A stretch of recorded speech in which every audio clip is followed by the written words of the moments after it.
आज का हमारा टॉपिक है जावा कमेंट्स। इस वीडियो में मैं आपको कमेंट चैप्टर के बारे में पढ़ाऊंगा कि जावा में कमेंट्स क्या होता है। स्टूडेंट्स अक्सर क्या करते हैं, इस चैप्टर को इग्नोर कर देते हैं, कमेंट चैप्टर को, जो कि जावा में है। तो इससे क्या होता है कि एग्जाम में तो इस कमेंट चैप्टर से एक भी क्वेश्चन नहीं आएगा, लेकिन इंटरव्यू में जब आप इंटरव्यू देने जाएंगे तो वहाँ पे इसी चैप्टर से आपको क्वेश्चन देखने मिलेगा। तो आप इसे इग्नोर मत करिए प्लीज़, इसके बारे में भी कुछ पढ़ के रखिए। What is comment, full explanation, मतलब इसके बारे में मैं एक एक चीज़ आपको बताऊंगा। सबसे पहले कमेंट होता क्या है।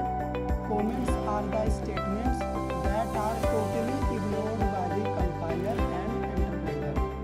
कमेंट्स जो है वो एक स्टेटमेंट की तरह होता है, आप इसे अपने प्रोग्राम में यूज़ कर सकते हैं। तो इससे क्या होता है कि इस स्टेटमेंट को ना हमारा जो कंपाइलर और इंटरप्रेटर जो जेवीएम होता है वो टोटली इग्नोर करता है, इसको रीड ही नहीं करता। तो अभी आपके माइंड में क्वेश्चन आता होगा कि जब कंपाइलर और इंटरप्रेटर इसे इग्नोर कर देता है तो हम इसे क्यों यूज़ करते हैं, हम क्यों ये कमेंट स्टेटमेंट लिखे अपने प्रोग्राम में, वाई वी यूज़ कमेंट। ठीक है, ये बहुत अच्छा क्वेश्चन है। आंसर यहाँ पे है, the comments can be use to provide explanation about the program. अगर आप किसी भी चीज़ का प्रोग्राम बना रहे हैं ना, तो आप सिर्फ और सिर्फ कमेंट के थ्रू ही वहाँ पे लिख के किसी अदर पर्सन को बता सकते हैं कि ये आपका प्रोग्राम किस चीज़ का है, इसका टाइटल क्या है, वेरिएबल्स के बारे में डिफाइन कर सकते हैं, मेथड के बारे में बता सकते हैं, आपने ऑब्जेक्ट कहाँ पे क्रिएट करा है। इन सभी को आप सिर्फ और सिर्फ कमेंट के जरिए ही रिप्रेजेंट करके बता सकते हैं प्रोग्राम में। अगर आपको अपने प्रोग्राम को अफेक्टिव, रीडेबल इस तरह से बनाना है तब आप कमेंट यूज़ करेंगे। Comments makes program more understandable and readable to the others. मान लो आपने कोई प्रोग्राम बना रखा है, कोई अदर पर्सन आपके प्रोग्राम को देखने आया, अगर आपने अपने प्रोग्राम पे हर एक लाइन में कमेंट यूज़ करा है और उस लाइन के मतलब को कमेंट में आपने बताया है, तो आप अगर उस प्रोग्राम को उस अदर पर्सन को समझाएंगे नहीं भी, फिर भी वो कमेंट पढ़ पढ़ के आपके प्रोग्राम को समझ सकता है। तो यहाँ पे देखो कितने टाइप्स के कमेंट होते हैं जावा में। सिंगल लाइन कमेंट, इसका सिंबल होता है ये रिप्रेजेंट करने का। मल्टी लाइन कमेंट, इसे रिप्रेजेंट करने का ये सिंबल होता है। यहाँ पे क्लोजिंग टैग ये होता है। ठीक है, ओपनिंग करते समय बैकस्लैश, उसके बाद स्ट्रिक, क्लोज करते समय स्ट्रिक, उसके बाद बैकस्लैश, और यहाँ पे आप जो भी लिखेंगे ये इग्नोर किया जाएगा। और सिंगल लाइन कमेंट में भी यहाँ पे इस लाइन में आप जो भी लिखेंगे वो इग्नोर किया जाएगा।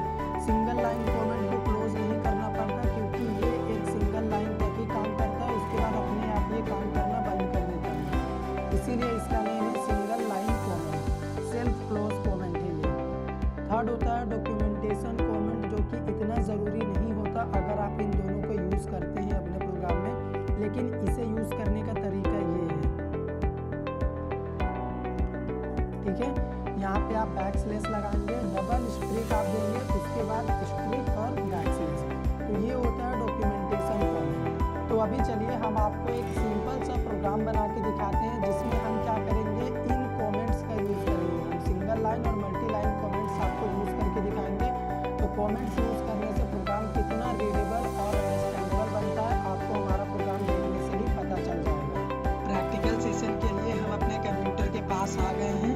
तो यहाँ पे हम आपको एक प्रोग्राम बना के दिखाएंगे। तो चलिए हम स्टार्ट करते हैं। तो सबसे पहला क्वेश्चन ये आता है कि गाइस, आप जब भी कोई भी चीज़ का, किसी भी टॉपिक का प्रोग्राम बनाओ ना, सबसे पहले उस प्रोग्राम का टाइटल मेंशन करो, वो भी सबसे पहली लाइन में। जैसे मैं यहाँ पे मान लो आपको प्रोग्राम बना रहा हूँ, एग्जाम्पल के लिए मैं आपको जावा वेरिएबल्स के बारे में बताने वाला हूँ। तो मैंने ये कमेंट दे के मेंशन कर दिया। तो अभी आप मेरे प्रोग्राम के इस लाइन को देख के समझ जाओगे, कोई भी देख के समझ जाएगा कि इस वीडियो में हम आपको जावा वेरिएबल्स के बारे में बताने वाले हैं। तो इस कमेंट को जो हमने यूज़ करा है, इसे हम कहते हैं सिंगल लाइन कमेंट। ये अपने से क्लोज हो जाता है, ये सिर्फ इसी एक लाइन के लिए ही काम करेगा। तो ये कमेंट काफ़ी अच्छा नहीं लग रहा है हमारे इस टाइटल के लिए, तो हम यहाँ पे डिज़ाइनिंग के लिए, कुछ बेटर लुक के लिए मल्टीपल लाइन कमेंट लगा देते हैं। ठीक है, हालांकि यहाँ पे सिंगल लाइन कमेंट में भी काम हो जाता है, लेकिन यहाँ पे देखो कितना अच्छा डिज़ाइनिंग लग रहा है ना। तो चलो स्टार्ट करते हैं आगे की कोडिंग। सबसे पहले हमने एक टेस्ट नाम का क्लास बनाया। इस क्लास टेस्ट के अंदर अगर मैं एक वेरिएबल बनाता हूँ int a, और इसमें मैंने वैल्यू दे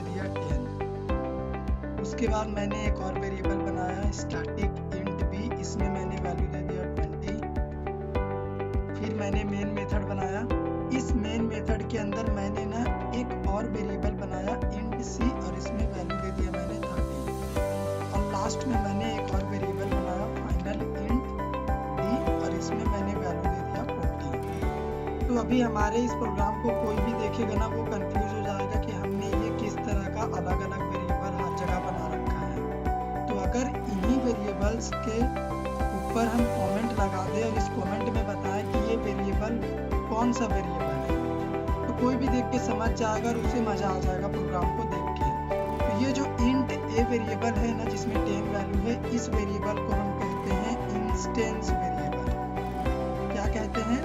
इंस्टेंस वेरिएबल कहते हैं। ये हमेशा क्लास की बॉडी के अंदर और किसी भी मेथड के बाहर रहेंगे। और ये जो वेरिएबल आपको दिख रहा है, इस वेरिएबल को हम कहते हैं स्टैटिक वेरिएबल। ठीक है। और ये जो आपको मेन मेथड के अंदर में वेरिएबल सी दिख रहा है, इस वेरिएबल को हम क्या कहते हैं? इस वेरिएबल को हम कहते हैं लोकल वेरिएबल। तो इसे भी हम कमेंट के जरिए यहाँ पे लिख सकते हैं। तो कमेंट देने का क्या फायदा है, अभी आपको प्रोग्राम में नजर आ जाएगा। और ये हो गया हमारा फाइनल वेरिएबल। तो अभी कोई भी अदर प्रोग्रामर हमारे इस प्रोग्राम को देखेगा ना वो फट से समझ जाएगा कि इसने एक इंस्टेंस वेरिएबल यूज करा है, इसको इंस्टेंस वेरिएबल बोलते हैं। स्टैटिक वेरिएबल इसने एक बनाया है, इसे बोलेंगे स्टैटिक वेरिएबल क्योंकि स्टैटिक कीवर्ड लगा हुआ है। उसके बाद किसी भी मेथड के अंदर अगर कोई वेरिएबल होता है तो उसे हम लोकल वेरिएबल कहते हैं। तो यहाँ पे लोकल वेरिएबल कमेंट में मैंने लिख दिया। और यहाँ पे फाइनल कीवर्ड से हमने एक वेरिएबल बनाया, तो इस वेरिएबल को हम फाइनल वेरिएबल कहते हैं। इसकी वैल्यू हम चेंज नहीं कर सकते। तो कमेंट क्या करता है? किसी भी चीज के बारे में डिटेल में आपको इंफॉर्मेशन प्रोवाइड करता है और ये कंपाइलर इसे इग्नोर करेगा। इसे कंपाइलर प्रोग्राम को कंपाइल करते समय काउंट नहीं करेगा। तो इतना चीज हो गया हमारा कमेंट का पार्ट। अभी आगे का डेवलपमेंट क्या है? सबसे पहले हमारे पास क्लास में इंस्टेंस वेरिएबल है, तो इंस्टेंस वेरिएबल को बिना ऑब्जेक्ट के आप एक्सेस नहीं कर सकते, इस बात की आप गारंटी ले ही रखो। सबसे पहले हमें क्लास टेस्ट का ऑब्जेक्ट बनाना होगा। तो ऑब्जेक्ट बनाने के लिए हम न्यू कीवर्ड यूज करते हैं। तो यहाँ पे हमने जो भी न्यू कीवर्ड से टेस्ट क्लास का ऑब्जेक्ट बनाया है उसे हमने टी नाम के रेफरेंस वेरिएबल में स्टोर कर दिया है। तो इस लाइन में हमने क्या काम करा है? इस लाइन में हमने काम करा है ऑब्जेक्ट क्रिएशन का। ठीक है। तो यहाँ पे इसे भी हम मेंशन कर देंगे कि ये ऑब्जेक्ट क्रिएट हो रहा। अभी इंस्टेंस वेरिएबल को एक्सेस करने का यही मात्र एक तरीका है ऑब्जेक्ट। फिर चाहे आप इंस्टेंस वेरिएबल को किसी मेथड के अंदर डिफाइन करके मेथड को ऑब्जेक्ट से कॉल करो या फिर डायरेक्ट इंस्टेंस वेरिएबल को ऑब्जेक्ट रेफरेंस से कॉल करो, जैसे t.a हमने लिखा। उसके बाद स्टैटिक वेरिएबल आता है। तो स्टैटिक वेरिएबल ऐसे वेरिएबल होते हैं जो बिना ऑब्जेक्ट के कॉल हो जाते हैं, इन्हें आप डायरेक्टली कॉल कर सकते हैं। ठीक है। इनके लिए कोई भी ऑब्जेक्ट की जरूरत नहीं पड़ती। इसी तरह से हमारे पास लोकल वेरिएबल है और फाइनल वेरिएबल है, तो इन्हें भी हम एक्सेस कर सकते हैं बहुत ही डायरेक्टली।